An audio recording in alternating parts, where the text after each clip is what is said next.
Unshelling Medicine Podcast. Healthcare in the language we understand.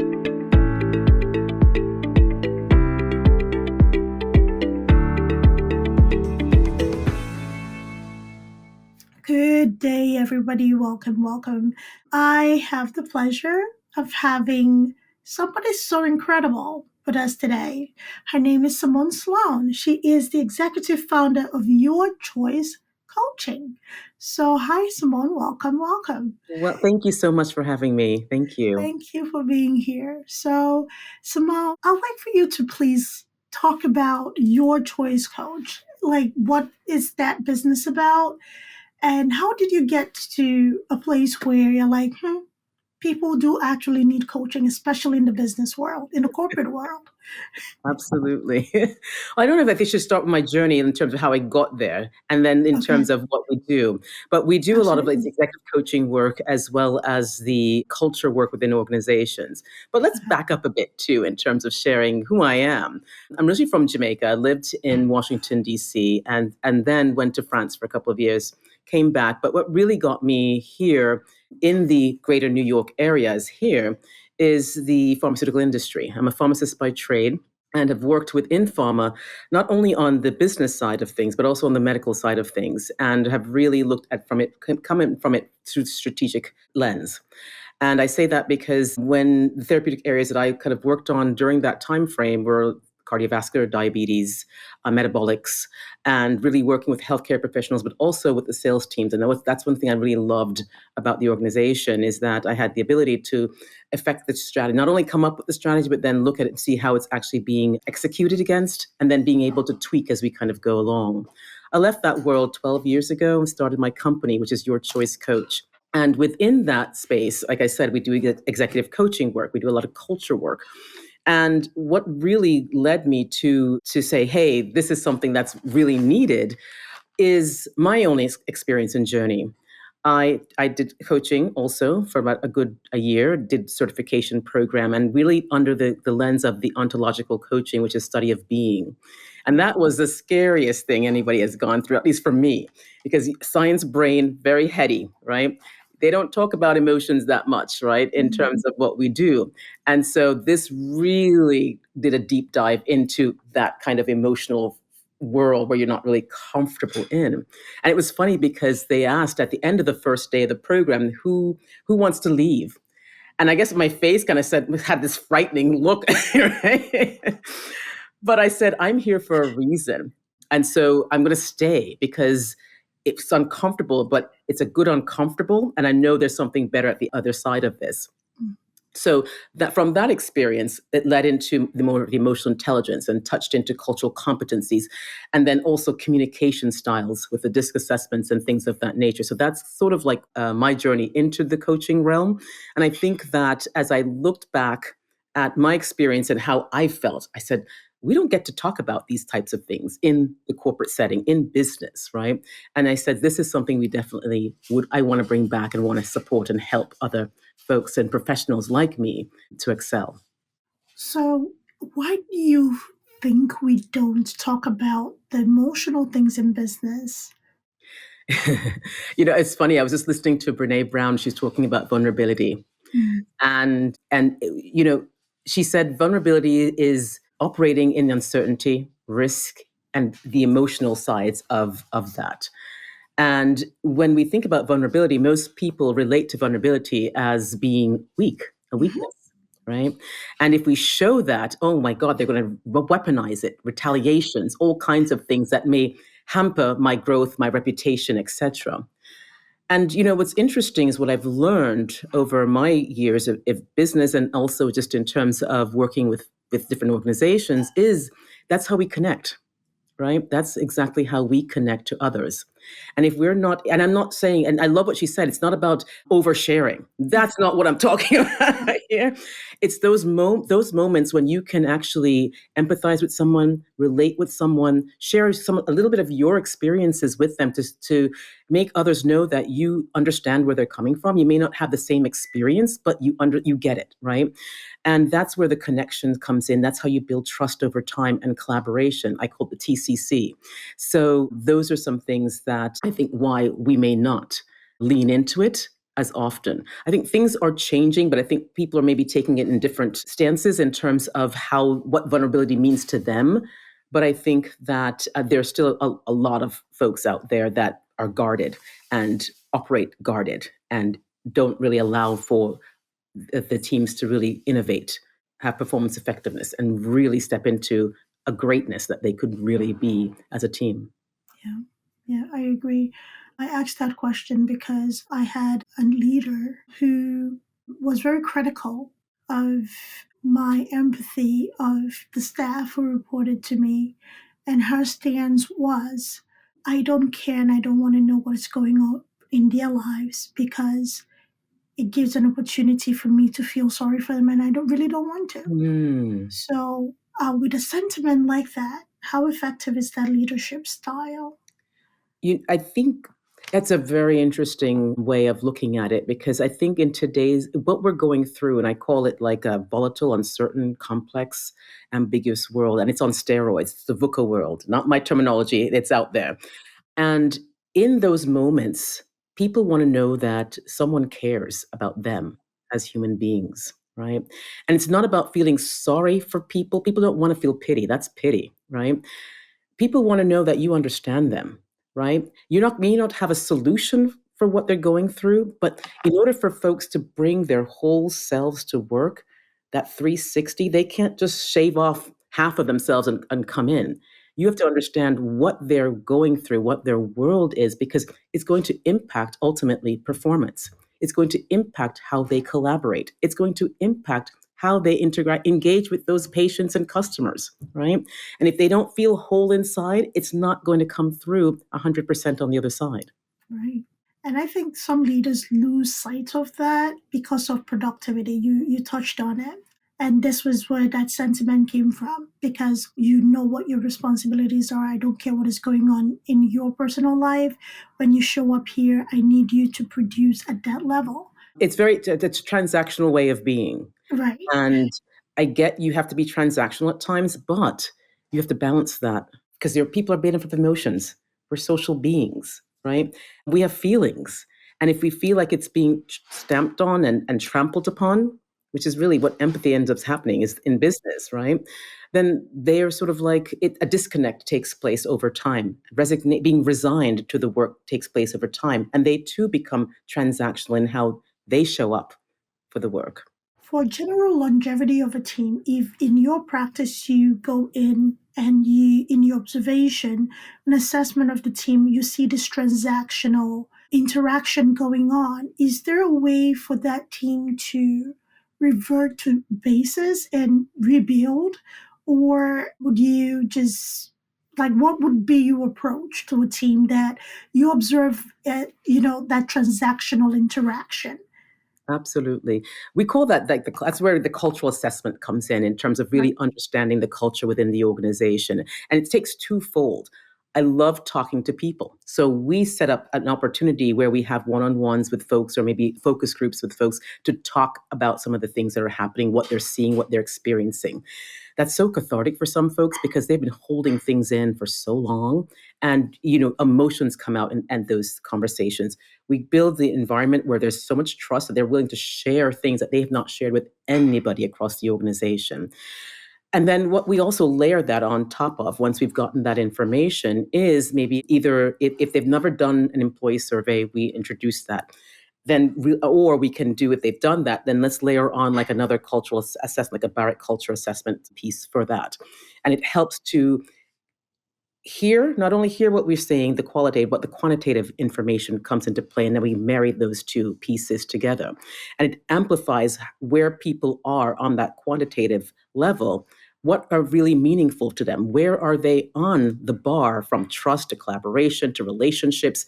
And it's so an eye-opening. And then from that, the qualitative and the quantitative, we then look at, okay, here are the breakdowns that we're experiencing, right? And have conversations with the leaders to find out what is the culture you're really trying to build? What is it that you really want? To then help co-create strategies to get them there.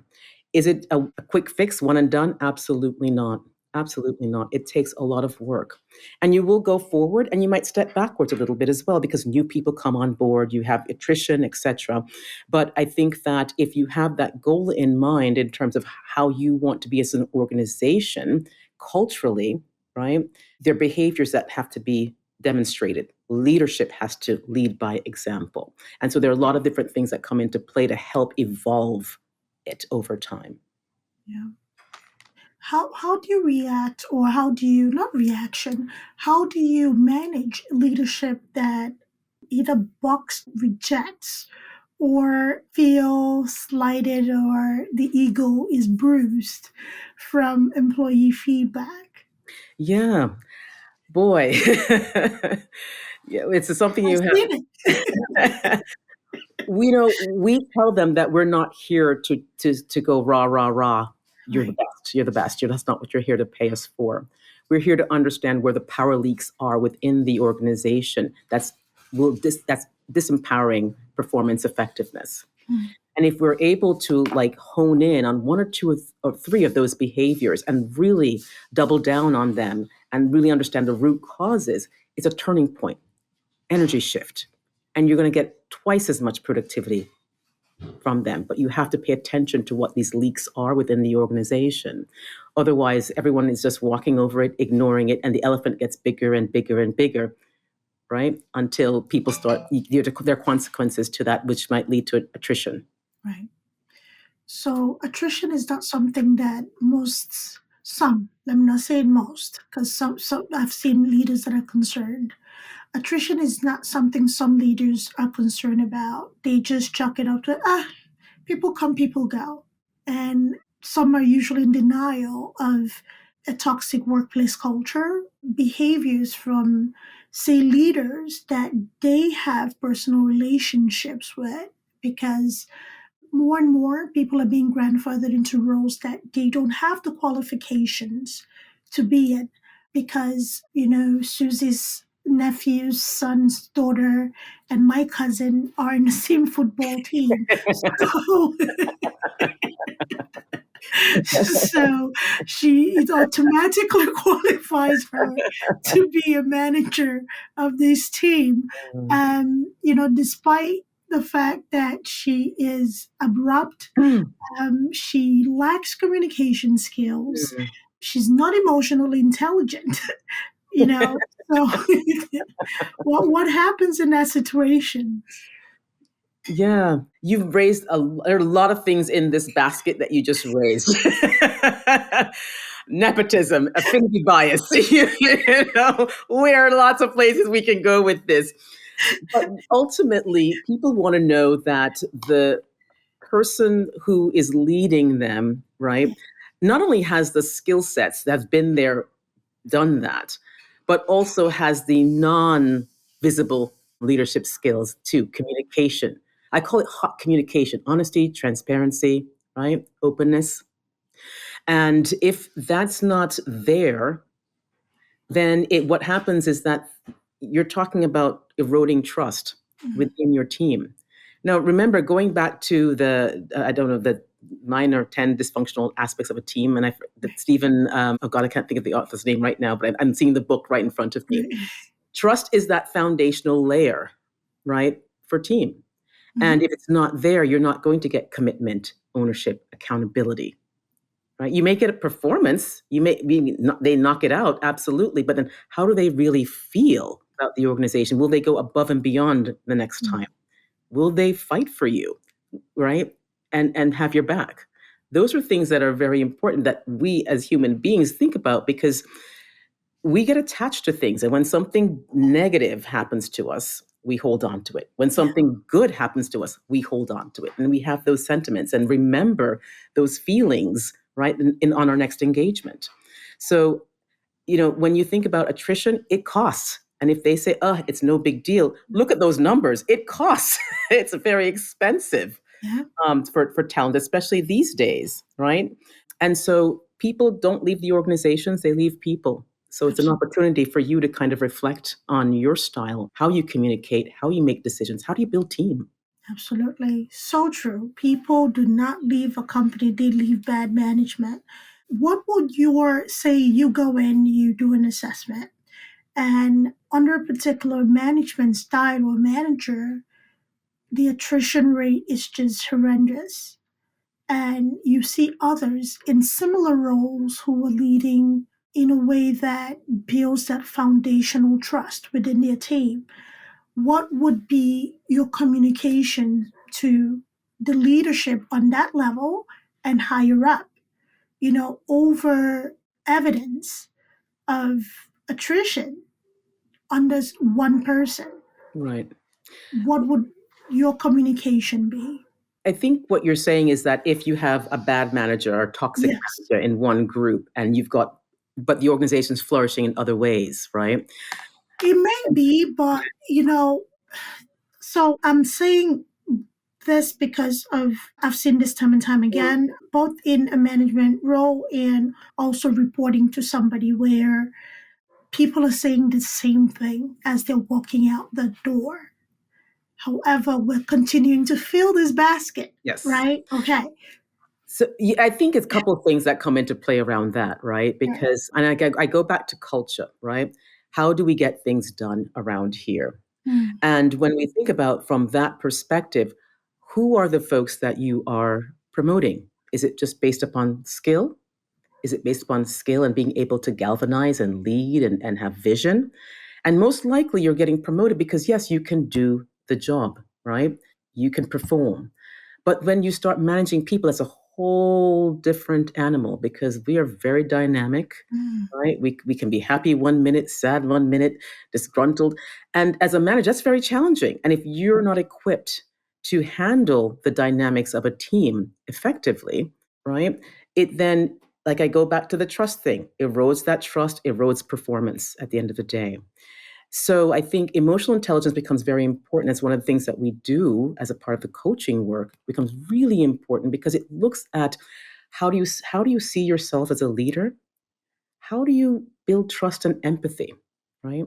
How do you make decisions and how do you handle stress? Because if you're not able to, stress is the number one thing here. You have to meet those objectives. You have things to do, and it impacts how you communicate, right? And drive and lead. So when people are saying the same things over and over again and management is overlooking that, then I have to go back to, well, what's the culture really prioritizing? What's its true values? And is that usually a change that you see is implemented, or is it usually met with excuses? No, well, it comes in two different ways. It Okay. can come as you're getting a pip out the door, or Mhm. it can come as we want to invest in this person. We want to ensure that they can get, as we promote them, they can lead effectively, not in terms of just doing the job, but galvanizing and really building culture across teams, right? Okay. So those are the two ways in which it comes. I tend to work on the part whether you want to invest in the person. I don't want Right. to see anybody leaving, so I Right. don't do that type of work. Right. But I do work with those that say we're invested in this person. They do great work. We know they can do X, Right. Y's, and D's. They just need the coaching to become more aware of what they're doing. During COVID, actually, I worked with a senior leader who described exactly what you're saying. I call them the toxic rock star because they've been with the organization for quite some time. Mhm. They were rocking it in terms of the numbers, Right. everything you want them to do in terms of business. But Right. they also realized that as a people manager, that's where they were lacking. And Right. that's where we needed to get them up to speed and level up in that same way in which they're performing technically Mhm. to that same vein. Yeah, that's beautiful. It's great when an organization actually invests in training people and supporting people in being their very best, because I believe everybody's coachable, everybody's trainable. We can't we don't all come out as rock stars. Some of us have to be polished. Absolutely. Absolutely. It's not easy. And it's something, and that's what I love about emotional intelligence is that it is something that can be trained once you get the awareness. You practice it. That's how you get better at it, right? And self-awareness is the first level of that whole thing and understanding where your strengths are, where your opportunities for development, right? And being able to work on those opportunities. Great. So let's touch on culture a bit, right? Culture within an organization is important. And cultural role and nuances within an organization is also important. Can you speak on the misunderstanding sometimes that happens because of, say, diversity in a workplace, where culturally, for example, culturally, as a Black person, woman, man, we don't overshare. We don't. And when we find ourselves in a cultural environment where sharing freely is common, and when that does not come as second nature, sometimes it can be misinterpreted as somebody not being wanting to be part of a team, or not fitting in, or not being a good fit, forgetting their performance or the work that they do. So when you find those nuances where fluidity is expected, however, we do have what makes us us. Is there something that you have seen and you've been able to address, or at least educate and bring awareness to? Absolutely. We kind of touched on an experience that I had in my corporate world experience, right? I've been in the organization for a number of years, done all this type of work, and a teammate came up to me and said, "We don't really know you," right? And I was like, well, I could have gone heady and been like, "I've been here, I've done this. What do you mean?" But I took a step back. I took a step Yeah. way back, and I really reflected on that.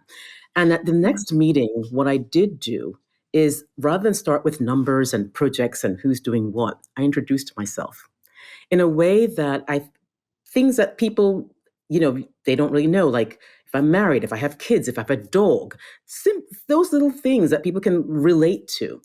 And after I shared that, I got compliments around it. Thanks for sharing. That was really helpful, and et cetera, et cetera. People generally are just curious and want to know who you are. And it's not that you have to overshare, but have some things that people can connect to with you. And that's really what they're asking. How can I connect to you as a human being? Right. And that's why I say vulnerability is not about oversharing, like Brene Brown says. It's not about oversharing. It's just being able to, how do you want to find ways to connect to your fellow human being that you're working with 40 plus hours a week? Mm. Right. And so for those of us who are, oh, I don't want to share anything, I don't want to say, it's a missed opportunity. Because look and read, and that's the most part of emotional intelligence. Read the culture, understand the audience, right? And how do you kind of join in? So it's not always technical, because it's about trusting, liking, wanting to work with you. And if they can trust you and get to know you and like you, you're on your way to success. Right.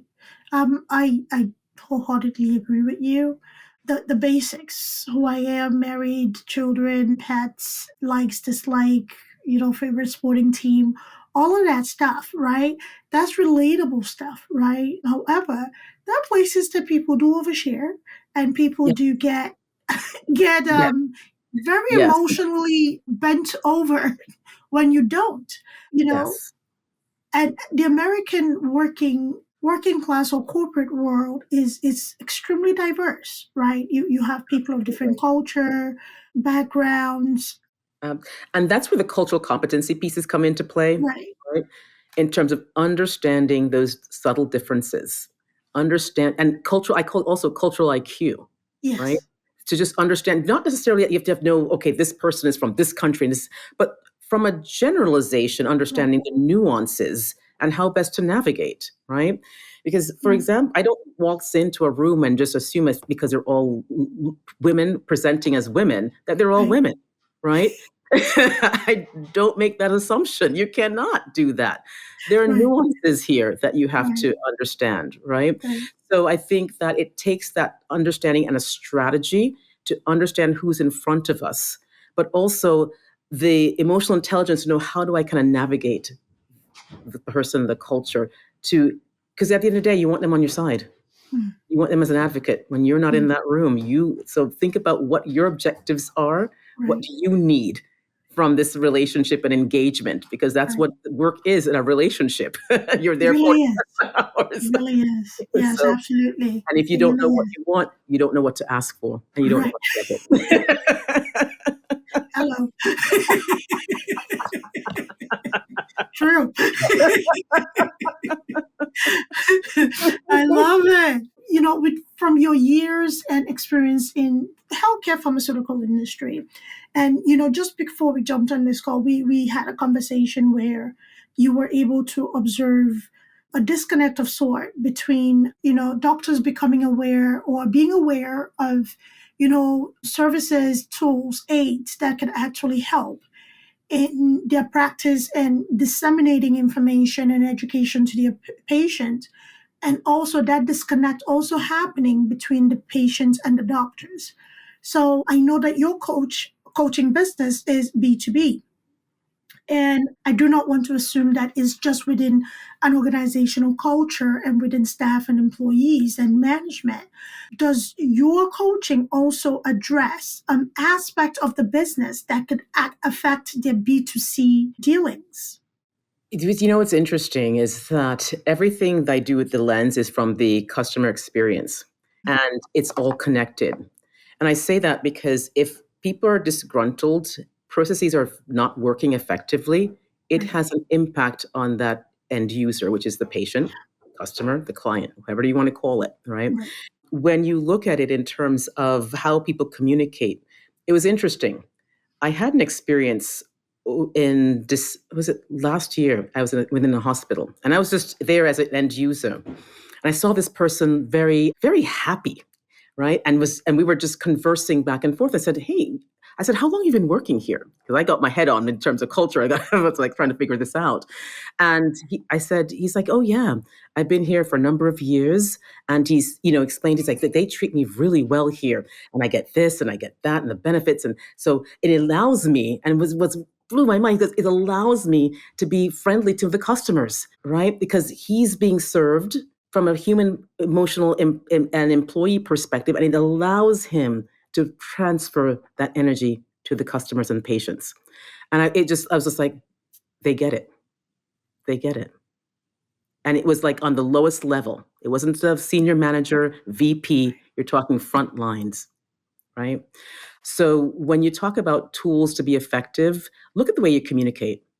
Yeah. When you talk about tools to be effective, look at how you bring people into a decision-making process. If you feel that, I and I alone can only do this, step back a bit. They're people. You have a team, right? And how are you effectively utilizing your team to get the most out of them? Step back.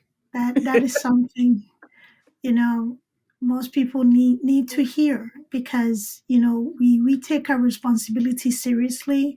And sometimes we do it a little too seriously without, utilizing the people around. Delegating.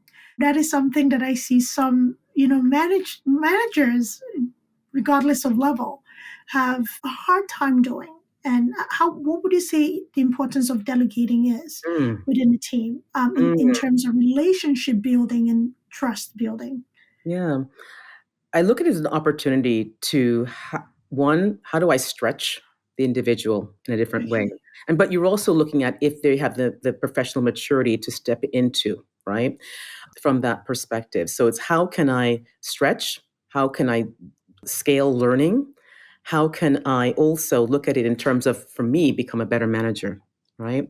Because it takes time. You're putting someone in a new challenging position, and they may have imposter syndrome going on, all kinds of things going through their heads. But how do you set them up for success? And that's for you delegating your time to support this person in this new role in a way that's not micromanaging, but more empowering. Beautiful. So an assessment of the person's ability to handle the delegated task is important. Okay.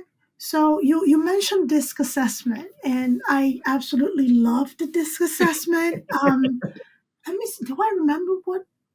I think I was like an I. I was never a D. I think I was between an I and an S.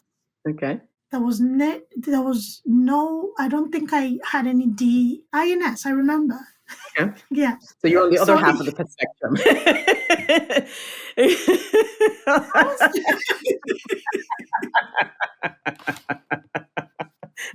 I was, I'm, I'm more of a democratic, empathetic leader.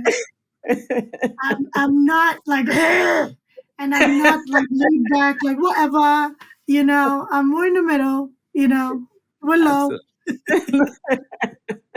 So the DISC assessment is something that at the time I worked for an agency that actually invested in that being part of the hiring process, Mhm. right? And the one thing that surprised me is that we had senior leadership that presented as C's. Mm. And C's were kind of like, your laissez faire kind of leaders, kind of like, don't push too hard. So that did surprise me. Mm. I see the wheels turning, Simone. Yes, I'm very yeah. It's interesting, and that's why I said in terms of culture, affinity bias, and what is it that what's really needed to move that company organization to the next Yeah, level. And I think I love doing the assessments because it's a guide. It's not an it absolute, is. right? It's true. But it helps us to understand how we communicate, what our motivators are, what we don't like doing, right? And call it out for what it is. Yeah, But what I also like about the DISC assessment is that breaks it down to four quadrants: your driver, influencer, right? Analytics, and supportive, conscientious, right? And it also goes based upon the level of risk that you assume also as a human being. So look at your risk tolerance level. Most right, likely you're going to fit into one of those quadrants, right? When you talk about it from supportive groups, it's also in terms of, if your organization is trying to get to innovation, challenge, conflict, the S's are not going to be the persons that are going to do that. They don't want to rock the boat. So if you want to be challenged and pushed, you may want to go to a driver, yeah. maybe an I person as well. Mhm. The conscientious person who's more very analytical, they're going to look at ways in which a process is not working. So if you're introducing a new process, I want that person on my team because they're going to find out what's not working and where the hole is and help us to kind of clog it, right? So each person is invaluable in terms of the skill sets that they bring. It's a guide. Now, if they're not aware of their styles and what's kind of needed for the organization, then that's where it gets friction, right? Because if you're saying we need to be challenged, we need to move forward, then I'm looking for a D for that because they're all about the results and getting Right, things done. But they can be right. very transactional as well. So that's why Yeah, you kind of need to paper that with the I's who are very people collaborative, kind of people motivated. So like right, everybody and everyone's not like only one thing. Like you said, your right. I, we're all a Yes, combination of all of these. We just have yeah. dominance. What's a dominant trait Mhm. that comes forth most times? Right. My dominance is definitely an I. We'll get the results, but we don't have to die in the process. Let's not kill each other. We'll get there. Love it. That's my dominance. Yes, we get it. Yes, we'll get there. However, let's hold hands. Let's get there. The D is like, I don't care about your hand. Let's go. And it's also how you communicate because if your person It's is going true. to tell a long story to a person who's a Yeah. driver, you've Right. lost them. They want to know Yeah. 1+1 = 2, and That's it. why do we have a rabbit in the story? So It's you have true. to understand our audience, It's know so your perfect. audience. That is so perfect. The way he said, why is the rabbit here? Because why is he here? How is this relevant? Oh, goodness, yes. So, yeah, that is something that in my assessment, in my experience and outlook, however, these things do change with time. I know I'm still an I, but I believe I have more presenting these sometimes. I think over the years with having my own, business and things of that nature, you can't help but, have the presentation along the way. So Right. is this a tool that, you would recommend companies, adopt at some point, either during the hiring process, an assessment during the hiring process, or maybe evaluation or reevaluation stages, whether it's year end, mid-year for the employees? But I think they utilize it too as a hiring, but I wouldn't use it as a hiring absolute tool, just as Yes. awareness in terms of where this person In might terms of fall. awareness, yes. Absolutely. And I think also another great step is when you are promoting that independent contributor to manager, leading people, or even one who is going to have dotted lines into various folks, right? That's a really great tool for self-awareness because they have lots of stakeholders that they are managing. They need to understand themselves first, also from that perspective, and it allows them to be effective with the audience, right? From that, just a self-awareness and practicing. So definitely, I'd like that tool from that perspective. Absolutely. So we have had such a hearty conversation. And for anybody listening, be a leader, an aspiring leader. It is very important for you to take an emotional inventory, I would say. You know, again, let me just pose this to you, Simone. Before leadership, calls you on your stuff, how important is it for you to know thyself Mm, and call yourself out on your stuff? Also, be honest in your assessment. absolutely. We all have blind spots, right? Dead angles, or however we want to do it, but we have things that we don't see. Mm, And I think it's important at times to get that honest feedback. Again, going vulnerable, getting the hard feedback and asking others for that feedback. But knowing too, if they give you the honesty, there's no retaliation in this. It's just you listening to the feedback and reflecting on it. Do you have to change everything? No, pick one or two things that you want to work on as part of your development and growth. But we all have them. And the more that we are aware of it, that's how we become better humans. Self assessment is important. Nobody's perfect. Nobody is perfect. However, strive to bring your best self to the table. It'll help. So, huh? We can continue this conversation. There's so many questions I have, Absolutely. so many Absolutely. aspects we can touch on. Is there one thing that you can leave our listeners with, be it managers on any level, right? And also people in a position to make decisions, especially understanding that decisions and treatment of people who report to you have a direct effect on your bottom line, on your customers. Sure. What is the one thing that you would like everybody to be aware of or at least pay attention to? Sure. It's something that my partner and I came up with. It is called CARLE, CARLE. Be Mm, curious, agility, resiliency, lead by example, and empathy. wow. Who knew Carl could be so appealing?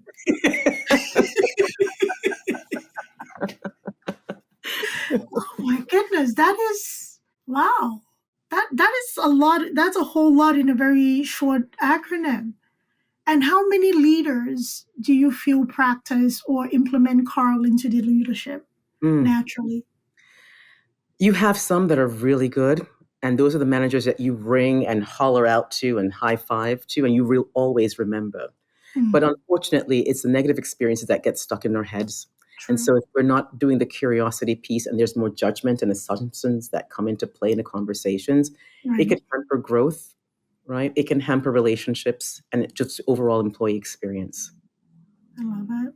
So if somebody's listening to us and they're like, you know what, my organization is in a place where it needs an evaluation, it needs a reassessment or assessment of sort because we value our managers, we value our employees, we value the business that we do and our customers. How can they reach out to you? How can they, work with you to come in and help them? Absolutely. You can reach out to me on LinkedIn, Simone Sloan. You can visit our website, yourchoicecoach.com. And then I'll also include, if I can, a link to one of the books a collaboration book that I just wrote back in September, Leaving Your Legacy. I'm chapter 10. So I'm all about trust, connections, and collaborations. And I talk about this journey in terms of leadership and things and questions people should ask. Beautiful. And we are going to make all of that available in the show notes. So you're listening, you're paying attention to everything someone is saying, great. Don't worry about writing it down. And if you've written it down, great, good for you. But we will also make it available just in case you miss a letter or two, right? We'll make it available in the show notes so you can click right into Simone's LinkedIn account. So you get right there. You see her beautiful profile picture, reach out, send her a message. The website will be there and also the book. So It was a pleasure having you, Simone. This was such a great conversation. And thank you for being here. Thank you so much for having me. Thanks. Thank you, everybody, for listening. Let us know what you think about this conversation. Engage, and we'd like to hear from you. All right? Thank you, everybody. Take care of yourselves. All right. Bye-bye.